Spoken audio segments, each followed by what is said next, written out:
really like the variety of the students that I work with. No student's story, no staff story, no faculty story is ever the same. And not only do I learn from their stories, but I think people all across campus learn from people and the things that they share with us.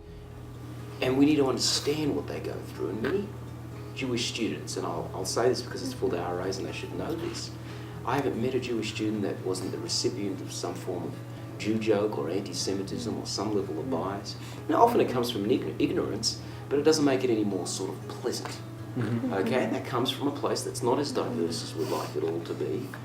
It's reflective of northern Colorado. It is changed, there's a lot of people moving here, but right now it's not exactly New York City here, right, by any stretch of the imagination. So, kids are up against a challenge and, makes them think about things they didn't have to think about. Creates a certain challenge for them in areas that was never an issue. And there's different responses to that. Some kids choose to sort of hide and say, you know what, I'm just going to keep it low key about my identity, I just don't want any trouble. I don't want the extra challenge. And, we say, no, that's not the way to go about it. We say, let's tackle this head on, let's be proud. So part of my job out here is to, create Jewish pride.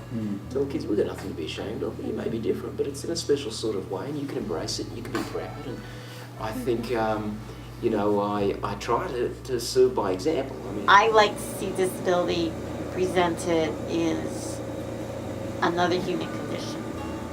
I don't like it presented as, this is an amazing individual because, they did all this stuff and they have a disability. Isn't that great? I don't think that helps a lot. I like to have people presented as positive role models. I don't like disability portrayed as somebody's overcome something. You never overcome a disability, you live with it. And some people live with it better than others. So taking that normalizing aspect about what disability is. And so the more that we can show people doing ordinary things, but they happen to have a disability, the more it normalizes. When people know my name, and if they don't know how to pronounce it, that they ask me how.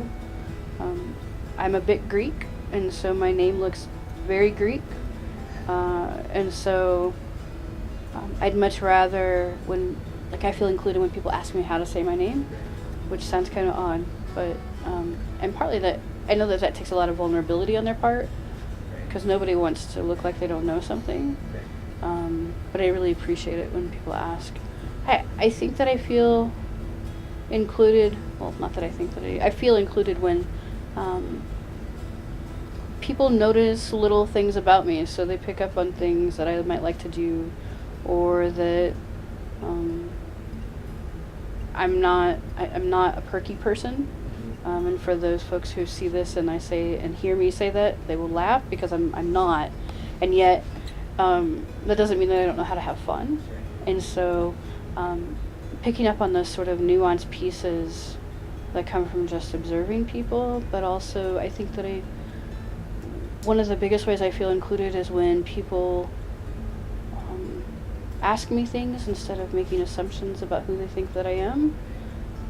For me, part of the way that shows up is when people realize that I don't necessarily identify as a woman, they'll ask me, well, what kind of pronouns do you want? And then beyond that, because for me, you can mix them up and around, so you can use masculine pronouns and you can use feminine pronouns, and you can use gender-neutral pronouns. And so with 3 sets of pronouns, you can't really go wrong.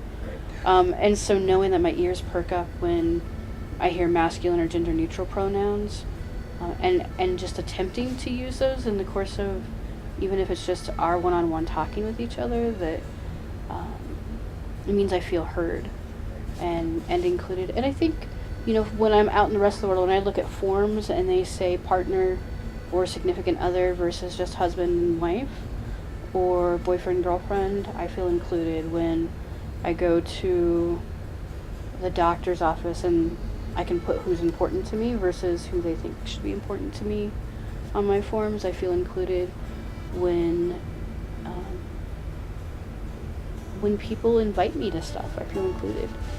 So I don't think that some of those things are very different than other people, and yet sometimes I think the simplest of things, like asking somebody's name, which sounds pretty simple, but it still means that people have to take a risk. But sometimes those most simplest of things mean the most.